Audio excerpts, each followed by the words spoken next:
O Pacto Federativo foi instituído em 1988 pela Constituição Federal exatamente para definir as atribuições dos entes federados, municípios, estados e também a União, e também para definir as participações de cada um deles na divisão dos recursos públicos. Mas com o passar do tempo, os objetivos ficaram mais distantes. Aumentaram-se os encargos para os municípios e reduziram-se os recursos. Daí surgiu uma luta pelo Pacto Federativo, proposta de mudanças.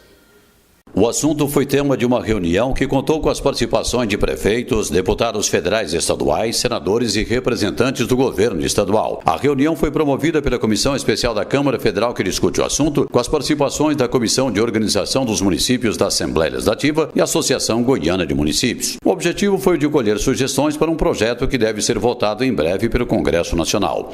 O presidente da AGM, em sua palestra, definiu a atual situação e os objetivos das mudanças. Descentralizar recursos e aproximar as desigualdades regionais. Este é a nossa grande missão. Reformar o Pacto Federativo, acompanhado de um Pacto da Verdade.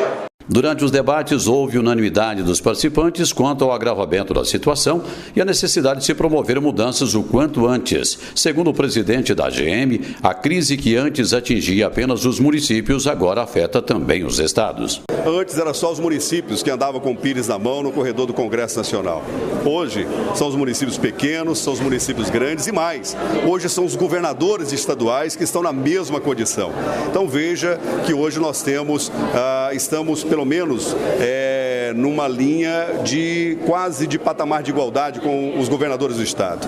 Então é preciso haver um pacto da verdade, acompanhado de um pacto da reforma federativa, a fim de que haja um maior equilíbrio, que os estados e os municípios e a União possa ter um compartilhamento mais justo dos recursos e também das responsabilidades. A senadora Lúcia Vânia defendeu uma melhor distribuição de recursos, mas sem afetar os programas sociais do governo e alertou para a possibilidade de elevação de impostos para os bancos. Hoje nós sabemos que 54% de tudo que o país arrecada está na União, 24% nos estados e 21% nos municípios.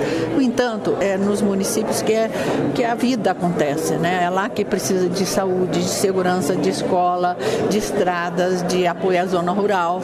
Então, todas essas atribuições que foram descentralizadas para os municípios, elas não vieram com o recurso correspondente. E isso faz com que os municípios ficam cada vez mais estrangulados. O vice-presidente da Comissão Especial da Câmara acredita que desta vez o Congresso Nacional vote a proposta, por duas razões. A primeira é que o Congresso Nacional está vivendo um momento bom de independência, um momento em que consegue fazer os seus projetos andar.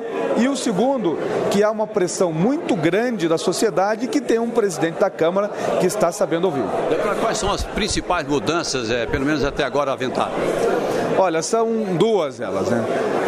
Buscar redistribuir as receitas hoje que estão concentradas na União, a principal meta é pegar uma parcela das contribuições e a segunda é redistribuir as obrigações. Durante a reunião, a AGM apresentou as suas sugestões. Fim das desonerações fiscais com recursos destinados aos municípios.